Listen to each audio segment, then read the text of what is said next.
Boa tarde, tudo bem? Vamos lá para a nossa segunda aula, hoje falando sobre técnicas de amostragem. Então, hoje a gente vai falar sobre para que fazer uma amostragem, sobre o nosso plano de amostragem. Vamos falar rapidamente sobre alguns tipos de amostragem aleatória e não aleatória. E também falar sobre o tamanho de uma amostra aleatória simples, ok?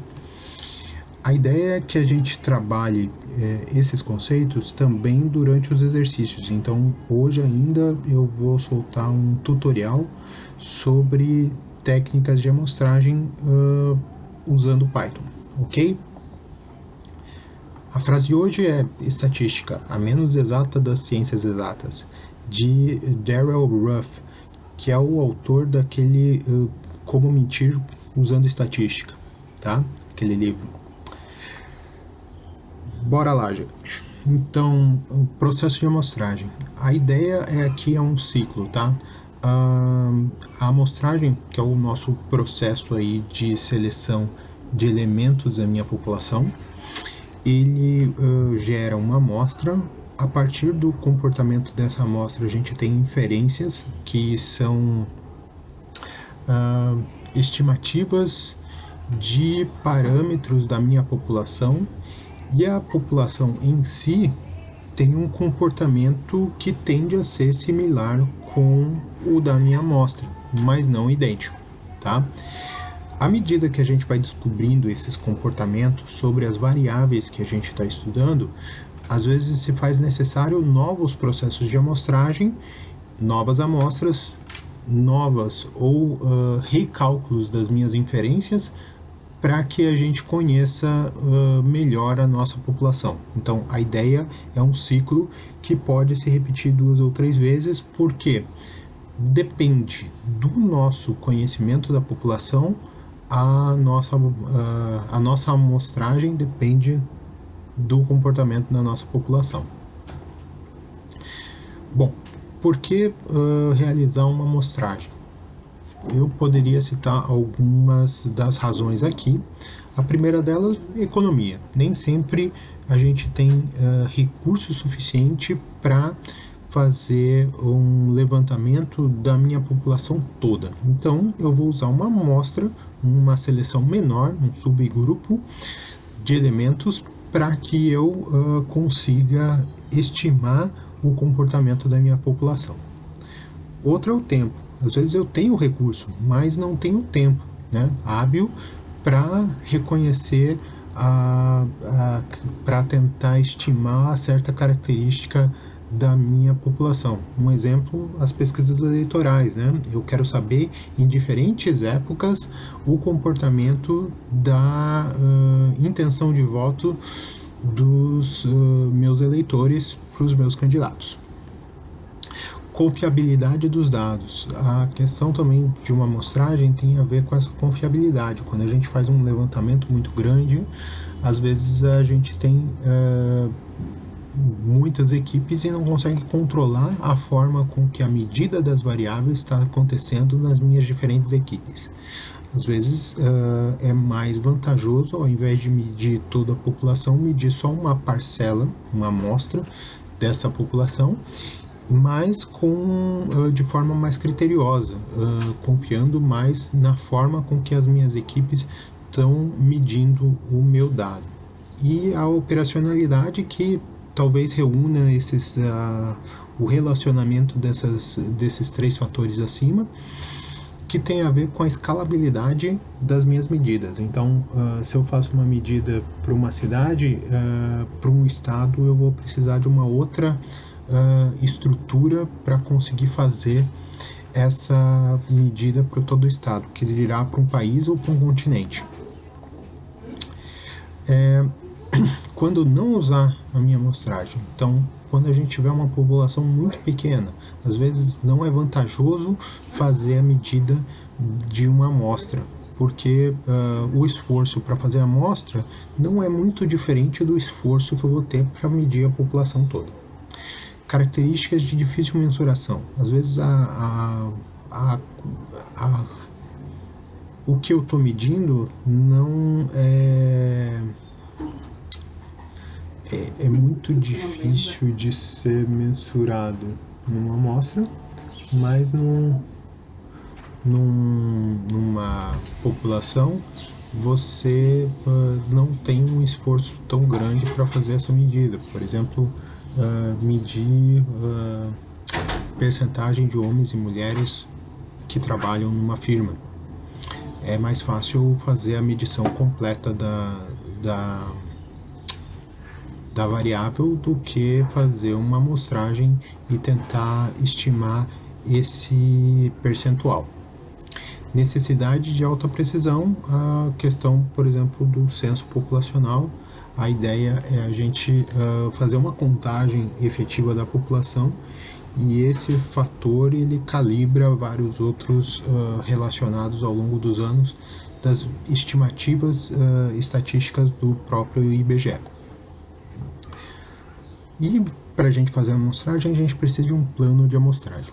O plano de amostragem ele vai constar, além do que a gente falou na última aula, né, da gente ter que conhecer os objetivos da nossa pesquisa e o objeto estudado, a gente precisa definir nesse plano de amostragem uma unidade amostral, a nossa população em si e formas de seleção desses elementos, dessas amostras, dos elementos da minha amostra. Bom, a unidade amostral diz respeito a que unidade você está trabalhando, se é com um material, uma estrutura ou com uma edificação como um todo.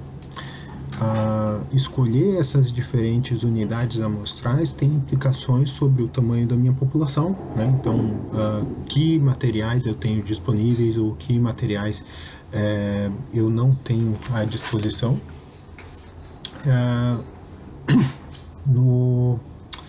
Na questão da variabilidade também dessa população. Então, se a gente está falando de elementos complexos como de estruturas, a gente vai ter uma diversidade maior do que a de materiais nas estruturas. Eu tenho uma mesma estrutura que pode ser feita de treliças com madeira e podem ser feitas também treliças em aço.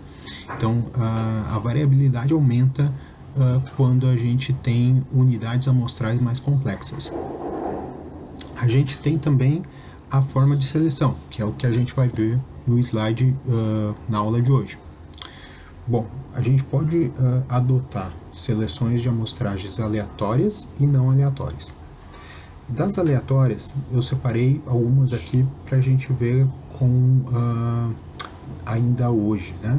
A amostra aleatória simples, a amostra sistemática, a amostra estratificada uniforme, a amostra estratificada proporcional e a amostragem por conglomerados, todas elas amostras aleatórias. Na amostra aleatória simples, a gente precisa, como primeiro elemento, ter uma lista completa de toda a população. Então a gente precisa saber quais são os indivíduos dentro da minha população. E você tem uma propriedade principal aqui ligada à amostragem aleatória simples, que é qualquer subconjunto da população com o mesmo número de elementos tem a mesma probabilidade de fazer parte da amostra. Cada elemento da população tem a mesma probabilidade, n sobre n, que seria n o número da amostra, né? Quer dizer, o elemento, o tamanho da amostra sobre o tamanho da população, ou 1 sobre n no caso de cada elemento, né, pertencer à amostra. Então, todos os meus elementos, indiferente deles, tem que ter a mesma probabilidade de pertencer à amostra que eu estou realizando. E um conjunto desses elementos que tem o mesmo tamanho, então dois conjuntos desses elementos que têm o mesmo tamanho, também tem a mesma probabilidade de existir. Esses são pré-requisitos para minha amostra aleatória, que se assemelha a um sorteio, né? Então eu tenho os meus elementos lá e vou sortear um deles. Esse sorteio pode acontecer com reposição ou sem reposição. Em geral aqui a gente vai tratar dos casos de sorteio sem reposição, tá ok? Bom, então, tem uma população, sorteio um elemento, sem reposição ele não pode ser sorteado de volta. Então a gente pega e pode sortear outros elementos e criar aqui o nosso grupo amostral. Amostragem sistemática. Então existe uma técnica que é utilizada quando a gente tem que fazer muitas amostras numa população grande. O que é isso? Por exemplo, amostrar 1000 elementos de uma população de 5.000 unidades aí. Eu posso fazer o seguinte, eu criar uma lista desses elementos que estão ordenados de forma aleatória, mas que eu vou dar um número de correspondência para cada um deles. Esse número vai de 1 a 5.000. E eu defino um intervalo de seleção. Esse intervalo de seleção ele tem a ver com o tamanho da amostra que a gente quer criar.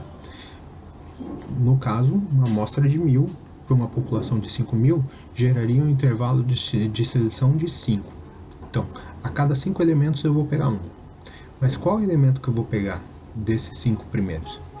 Aí, nesse intervalo de seleção é que eu faço uma única amostra aleatória. Então eu vou sortear um número de 1 a 5. Por exemplo, 2, 3.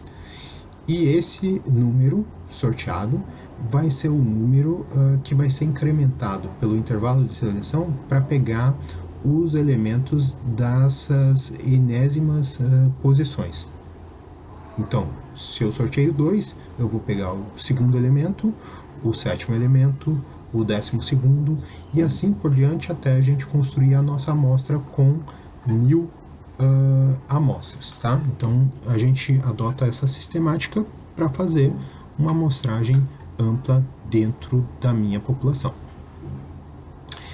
A amostragem estratificada uniforme. Nesse caso, a gente divide nossa população em estratos, né? Quer dizer, segrega ela em certos, segundo uma certa variável, por exemplo, dividir homens e mulheres.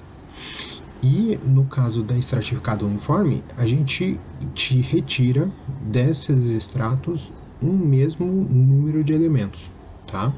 Então, esse caso de estratificado uniforme é quando a gente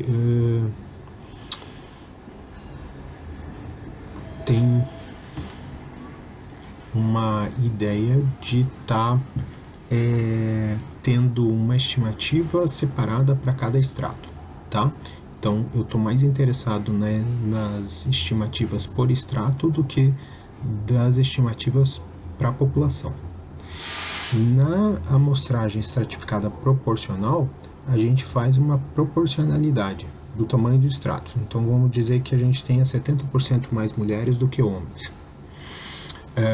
70% de mulheres da minha população e 30% de homens. Então eu vou fazer uma amostra de 100, 70 vão ser mulheres, 30 vão ser homens.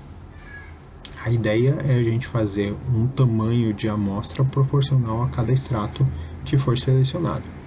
Nesse caso, se os extratos formam grupos ou subgrupos mais homogêneos do que a população em geral, eu posso gerar resultados ainda mais próximos de parâmetros populacionais do que usando a amostra aleatória simples, porque aí a gente vai estar aproximando a nossa amostra mais do comportamento da minha população, tá? Então, o que pode acontecer? Como eu disse lá do ciclo anterior, a gente usar uma amostra aleatória inicialmente, verificar que existem estratos que são mais homogêneos dentro da minha população e depois adotar uma nova amostragem usando a estratificação proporcional.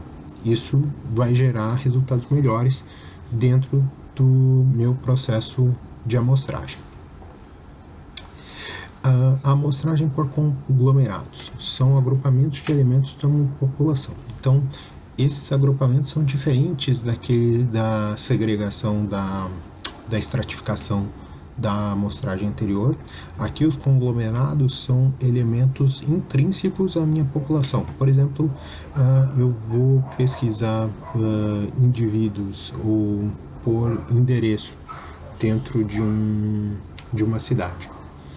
Só que os endereços são conglomerados, então eu vou ter endereços que são casas e endereços que são edifícios.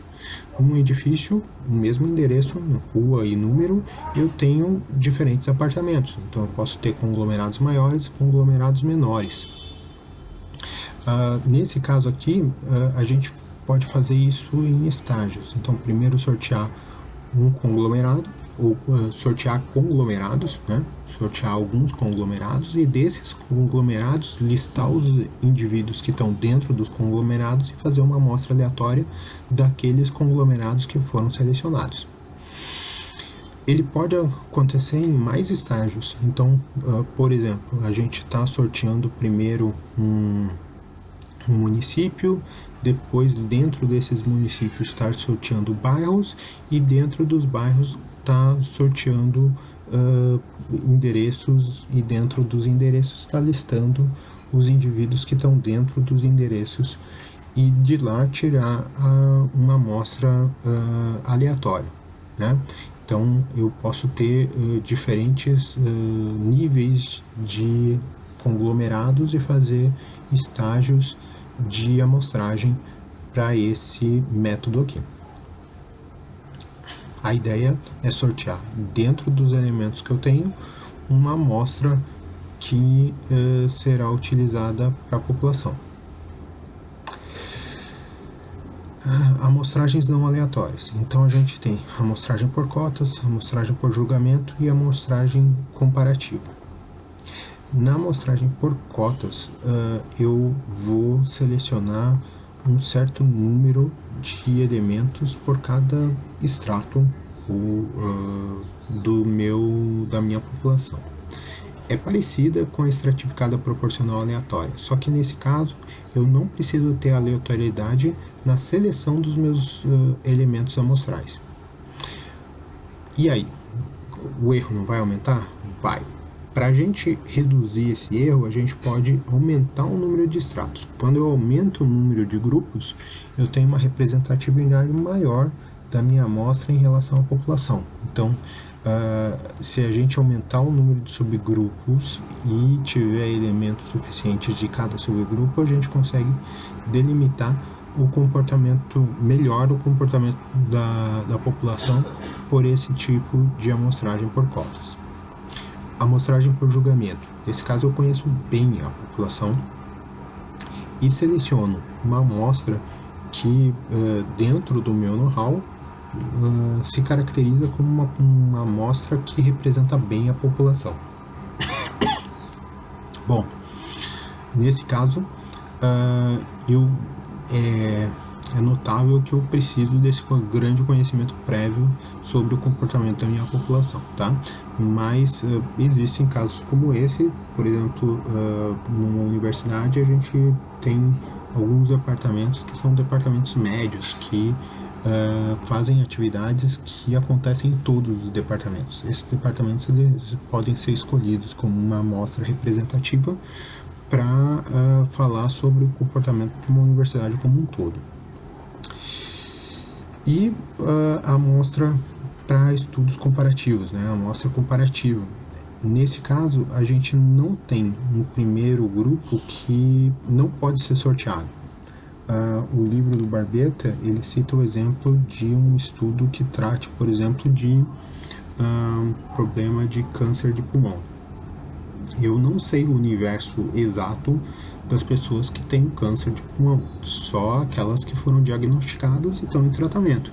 Então eu vou pegar essa população que está diagnosticada, está em tratamento num certo hospital e vou escolher uma outra amostra comparativa de elementos que tenham as mesmas características daquela minha primeira amostra. Então, mesma faixa etária, mesmos hábitos alimentares, mesmos hábitos de atividade, para fazer um estudo comparativo. Da mesma forma seria com um aditivo, por exemplo, que estaria sendo estudado um aditivo que é posto num certo tipo de concreto. Eu vou analisar uma amostra com uma certa quantidade de elementos e o aditivo, e outra amostra que tem os mesmos elementos e não tem o aditivo. Eu consigo fazer uma amostragem aqui, uma seleção com todos os elementos possíveis para o uso daquele aditivo? Não consigo, mas eu vou selecionar alguns e vou determinar uma amostra de controle que tem as mesmas características das que foram usadas com o aditivo. Esse é um exemplo da amostra para estudos comparativos, a amostra comparativa. E o tamanho da amostra? Bom, para calcular o tamanho da amostra, a gente tem que definir primeiro um erro amostral. O erro amostral seria aquela diferença entre o comportamento da amostra e o comportamento da população.